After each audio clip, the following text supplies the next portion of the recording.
On a eu hier sur les indices US, donc S&P 500, Nasdaq, un rebond. Donc on a clôturé donc la semaine, hein, la bougie weekly est clôturée. On a eu également donc les chiffres de l'inflation qui ont été conformes aux attentes. On va y revenir. On fera également donc un point sur la semaine, hein. Donc on verra un peu les stats échos de cette semaine et également les stats échos pour la semaine prochaine. Je n'hésitez pas à vous abonner également et à liker la vidéo, ça soutient énormément la chaîne également. Encore une fois, merci à ceux qui le font. Voilà, donc avant de commencer, n'hésitez pas à rejoindre notre groupe privé Idena Bourse. Alors tout simplement sur le groupe privé, vous pouvez avoir la liste de toutes nos positions en temps réel, hein, en swing, donc sur plusieurs jours, semaines, voire mois, en fonction des conditions de marché. Donc c'est sur la crypto indice, Forex et matières premières. Vous pouvez avoir accès au Discord privé, bien sûr, vidéos exclusives réservées au groupe, live hebdo de formation, etc. Je le répète, vous pouvez y accéder totalement gratuitement en ouvrant un compte, hein, chez notre partenaire Vantage. Tout simplement en cliquant sur ce lien, ouvrir un compte avec Vantage, ou ici, hein, ce lien depuis notre site, hein, idena-bourse.com. Donc tout simplement, c'est le premier dépôt qui va conditionner le nombre d'abonnements offerts. Vous pourrez avoir entre 2 et 6 mois d'abonnement gratuit. Tout cela donc est possible tout simplement parce que c'est l'affiliation, je le répète, qui finance l'abonnement, hein, mensuel. Donc c'est vraiment du gagnant-gagnant, c'est totalement gratuit. Donc tout cela est disponible sur, encore une fois, notre site en description. Vous avez également donc l'offre mensuelle classique, également sans engagement. L'offre Vantage, hein, avec plusieurs mois à faire, est également totalement sans engagement, hein. Vous êtes totalement libre, c'est votre compte, vous pouvez donc gérer les fonds comme vous souhaitez. Voilà, c'est totalement libre et n'hésitez pas à nous contacter, bien sûr, depuis notre site par exemple. Si vous avez des questions, également, on a le Discord, hein, de la chaîne où je suis également actif, hein, bien sûr. Donc n'hésitez pas à nous rejoindre. Le lien est également, tout est en description finalement. Donc n'hésitez pas donc à cliquer et à nous rejoindre. Voilà, donc je vais commencer par le calendrier éco. Donc cette semaine on a eu plusieurs choses, hein. On a eu bien sûr le discours de Jérôme Powell, hein, mardi. Donc en gros, hein, ce qu'il avait dit.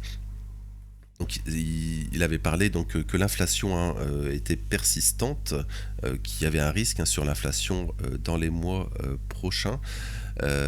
Également, il avait parlé donc que le marché de l'emploi, hein, le marché de l'emploi qui ralentit. On aura la semaine prochaine donc des stats éco importantes. On aura le NFP notamment la semaine prochaine. On va y revenir. Et donc que justement la baisse des taux, il avait indiqué, hein, que les taux actuels étaient sur des niveaux raisonnables, c'est-à-dire qui lui permettaient donc de potentiellement de pouvoir ajuster en fonction justement de l'évolution du marché du travail et également de l'inflation. Également, il avait surtout rajouté ce qui était vraiment le plus important, je pense, c'est que la baisse des taux n'est pas un outil qui permet de régler les deux problèmes à la fois. Ce qui sous-entend, en fait, il ne l'a pas dit, mais c'est ce qui sous-entend que il doit faire un choix. Il devra choisir entre soutenir donc le marché du travail en baissant les taux d'intérêt, par exemple, ou lutter contre l'inflation en laissant les taux d'intérêt assez hauts comme ils sont encore actuellement. Ils sont environ entre les 4,2%. Donc ce qui est pas voilà, ce qui reste haut, hein. On reste haut depuis très longtemps déjà. Donc et c'est pour ça que le marché du travail ralentit, hein. C'est le but, hein, d'avoir des taux élevés, c'est de faire ralentir l'économie, hein, je le répète, pour justement lutter contre la hausse des prix. Ce qui est l'objectif, encore une fois, de la Fed, hein. C'est une de ses missions, c'est la stabilité des prix, je le répète. Voilà, donc il sous-entendait donc qu'il choisirait plutôt donc cela, hein, la lutte contre l'inflation. Vraiment attention, hein, ces prochains mois sur les marchés. Il avait indiqué également, hein, que les marchés étaient vraiment très hauts, hein. S&P 500, Nasdaq qui sont encore sur des ATH. Donc voilà, extrêmement attention. On le répète, hein, depuis des semaines ici, que un changement de narratif sur les marchés serait très mal perçu, hein, je le répète, sur les indices, hein, sur le prix bien sûr. Donc ça sera vraiment à suivre. Donc qu'est-ce qu'on avait eu d'autre d'important? On avait eu, oui, les commandes du bien durable qui étaient bien supérieures aux attentes, le PIB aussi bien supérieur aux attentes, et également le chômage hebdomadaire, hein, qui était meilleur que prévu. Et tout cela, en fait, ça a fait jeudi, ça a fait tout simplement regardez, je vais passer en 1 heure, ça a fait baisser les marchés, tout simplement, jeudi. Toute cette bonne stat éco fait baisser les marchés tout simplement parce que ça réduit les probabilités d'avoir 3 baisses des taux, enfin encore 2, on en a déjà eu une il y a 10 jours, mais avoir encore 2 baisses des taux cette année. En fait, souvenez-vous, on était à un peu plus de 70% en début de semaine, et après, donc, les stats éco, etc., on a baissé, mais on price toujours 2 baisses des taux encore, donc une en octobre, 29 octobre, et une le 10 décembre. Voilà, donc ça sera à suivre, mais bon. Voilà, par rapport à ce qu'a dit Jérôme Powell, voilà, ça paraît un peu improbable, mais pourquoi pas, c'est ce que le marché price pour le moment. On va y revenir sur le prix ensuite. Et donc, on a eu également, donc, surtout hier, on a eu l'inflation. Alors l'inflation, on a été conforme aux attentes, on attendait donc plus 0,2, c'était le consensus. On a eu donc plus 0,2, ça veut dire que l'inflation augmente mais ralentit, ce qui est positif. On a eu également donc les revenus des ménages qui ont légèrement au-dessus des attentes, mais qui reste stable depuis des mois, je le répète. Donc, si on regarde l'inflation, regardez, on a eu surtout, en fait, juillet, on était à plus 0,3, finalement, on a été à plus 0,2, ce qui est positif. On a été un peu en deçà des attentes. Donc, on a une correction en juillet. Alors, j'avais parlé qu'on pourrait avoir une mauvaise surprise, tout simplement parce que le PPI était très élevé en juillet. Alors, après, peut-être qu'il y a une correction, peut-être avec le mois d'août, qui arrive, qu'on était en négatif, mais bon, on n'a pas eu de rebond sur l'inflation, ce qui est encore une fois un positif pour la politique monétaire de la Fed. Donc ça sera vraiment à observer. Donc on est toujours en positif, plus 0,2. Si on regarde sur l'année, ça ne bouge pas. Regardez, on est toujours, en fait ça augmente.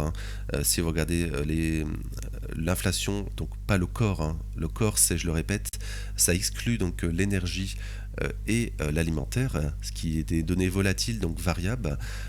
Si on prend le PCE, donc classique, les prix du PCE, en fait on est sur une hausse, je le répète, on a une augmentation, on était à 0,2, on attendait plus 0,3, on a eu plus 0,3 également sur l'année.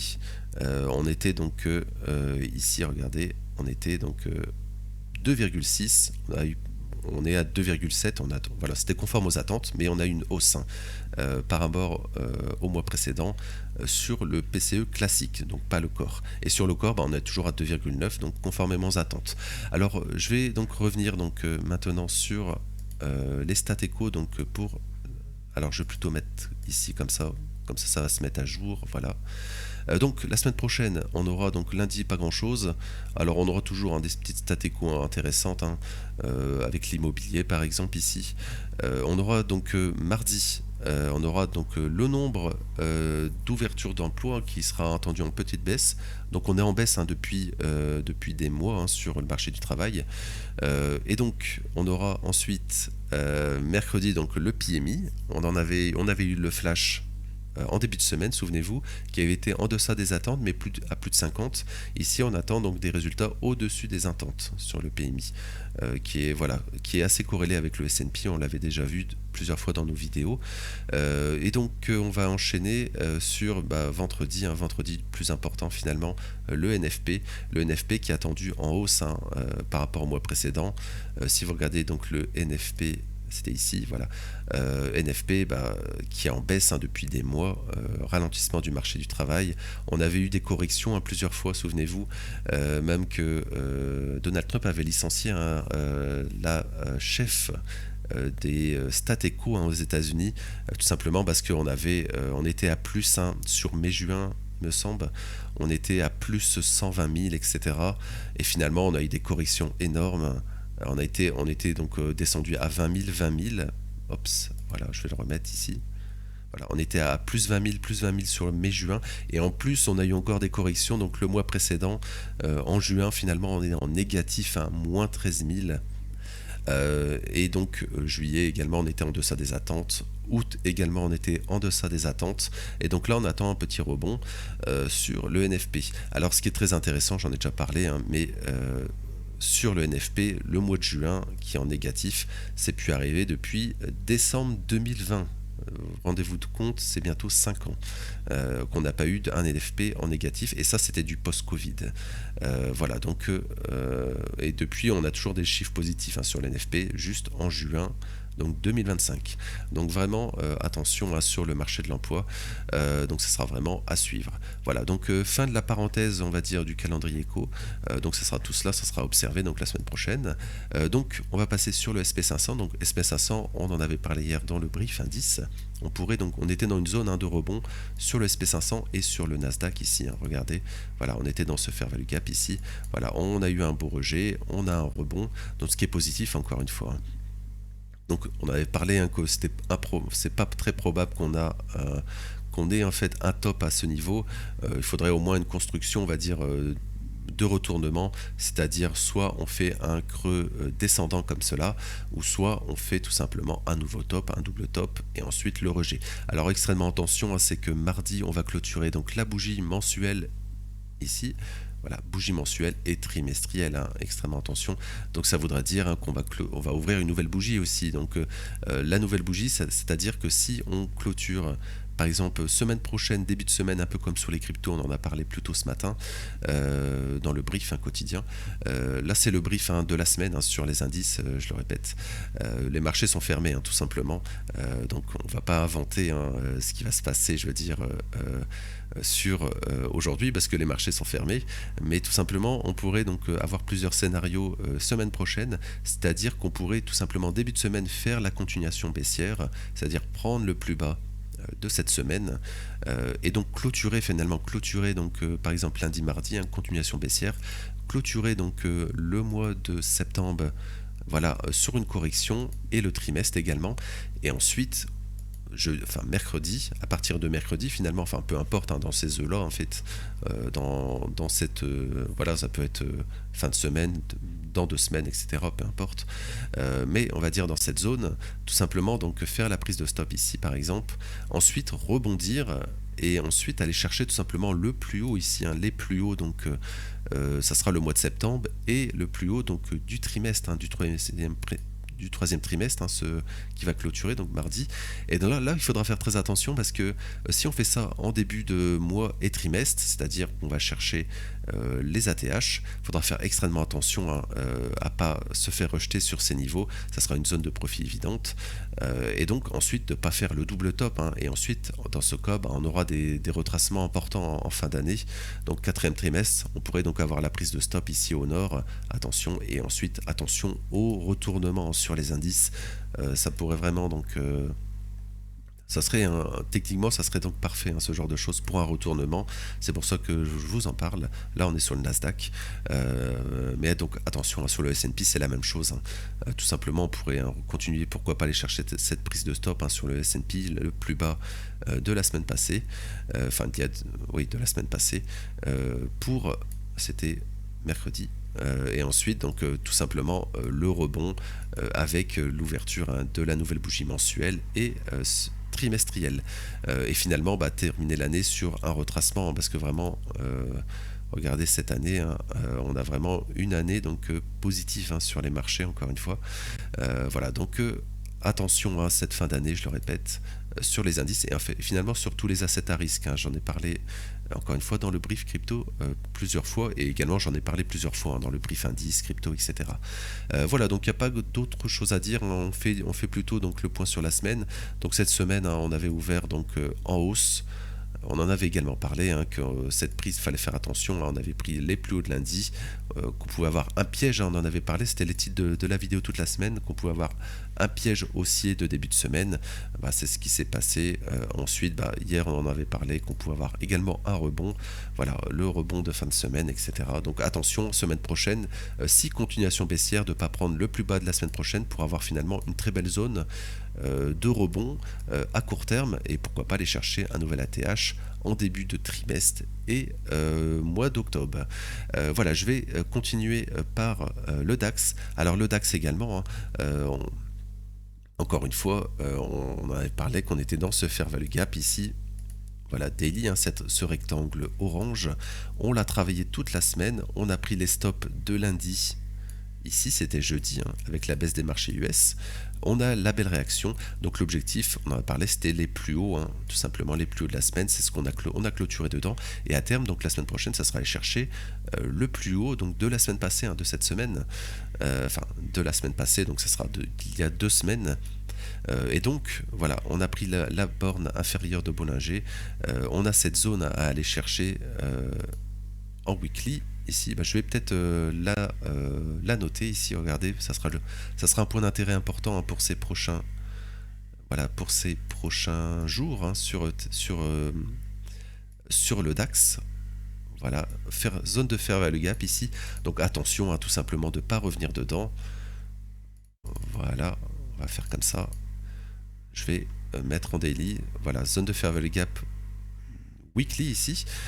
Ça, on va supprimer. Hop. Donc attention, hein, de ne pas revenir dedans, tout simplement. En fait, on a cassé, hein, cette zone de compression ici, de triangle. Attention de ne pas revenir dedans, dans ce fair value gap ici, justement weekly, et tout simplement faire un sommet descendant pour de la continuation haussière, tout simplement. Tout simplement parce que sur le DAX, on n'est pas venu encore purger ses stops ici. On a venu faire la prise de stop, ce qui est positif, on peut avoir donc un rebond ici à court terme. Mais donc attention. Et donc inversement, si on passe à cette zone, tout simplement, pour le moment, on passe à cette zone daily, hein, de fair value gap, ce qui est positif, ce qui nous invite donc à la continuation haussière. Attention à cette zone ici, hein, également à court terme. Mais donc on aurait tout un cluster ici, hein, évident d'aller chercher. Et là, il faudra faire attention en cas de rejet, à ne pas faire une continuation baissière sur le DAX.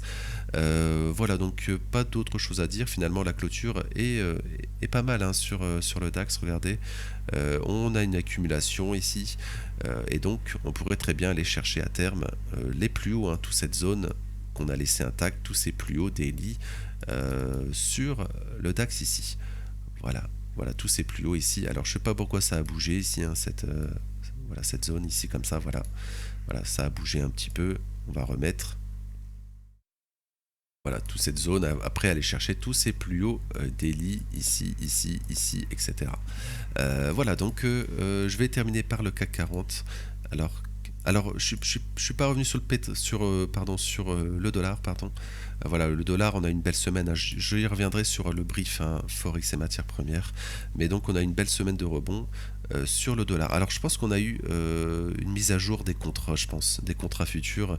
Parce que également, regardez sur le dollar, ça a également bougé, hein, si vous regardez. Donc je pense qu'on a eu peut-être, là je vous parle, c'est les contrats futurs, hein, sur le DAX, etc. Alors non, pardon, non, c'est moi qui avais bougé, hein, hier, ici. Oui, parce qu'on a une zone de fair value gap ici qu'on pourrait retester à court terme sur le dollar, mais on y reviendra bien sûr sur le brief dédié. Voilà, sur le CAC 40, la même chose, hein. On a cette zone, hein, de fair value gap, on en avait parlé plusieurs fois cette semaine. Voilà, en 4 heures ici, zone de fair value gap, on l'a travaillé. On est venu chercher le plus bas de la semaine passée ici, jeudi, avec la chute des marchés US. Malgré les bonnes stats éco, hein, je le répète, on a la réaction haussière, ce qui est positif. Voilà, donc à court terme, on s'est arrêté juste avant ici, hein, la prise de stop ici, hein, de la semaine passée. Donc pour moi, les objectifs, c'est un peu comme sur le DAX, c'est un rebond à aller chercher. Et pour le moment, alors attention, on clôture, hein, toujours dans cette zone de fair value gap daily, hein, cette zone rouge ici. On est toujours dedans, et également en weekly, hein, si vous regardez, alors on a clôturé un peu dans cette zone, oui, alors pas exactement finalement. Voilà, on est très légèrement dessus, mais on pourrait se faire rejeter. Mais si on regarde à court terme, moi je pense qu'on pourrait passer, hein, cette zone de fair value gap weekly, et donc faire de la continuation haussière sur le CAC 40, et pourquoi pas aller chercher encore une fois un nouveau plus haut ici à court terme, en fonction donc du rebond, hein, des indices US, et également la baisse, hein, de l'euro qui soutient les marchés actions européens. Voilà, donc tout cela, ça sera à observer. Donc je vais m'arrêter là pour aujourd'hui. Donc j'espère que ça vous aura plu. N'hésitez pas donc encore une fois à liker, à vous abonner aussi, hein, ça soutient énormément la chaîne. Encore une fois, merci à ceux qui le font. Donc également, hein, notre site internet idena-bourse.com, vous pouvez avoir accès à notre groupe privé. Vous pouvez avoir l'offre totalement gratuitement, hein, tout cela donc gratuitement tout simplement en ouvrant un compte chez notre partenaire Vantage qui finance à l'abonnement. Je le répète, vous avez l'offre mensuelle gratuite, enfin l'offre mensuelle classique, pardon, donc sans engagement. Donc pour revenir à l'offre Vantage, tout simplement en ouvrant un compte, en ouvrant avec ce lien, ça marche qu'avec ce lien sur notre site, et en faisant un premier dépôt, c'est totalement vos fonds, hein, je le répète. Donc un premier dépôt va conditionner donc le nombre de mois offerts. Donc vous pouvez bien sûr les retirer, etc. C'est totalement vos fonds. Vous pouvez suivre notre liste, hein, notre liste de positions. Vous pouvez la suivre, hein, ou non. Vous êtes totalement libre, hein, bien sûr.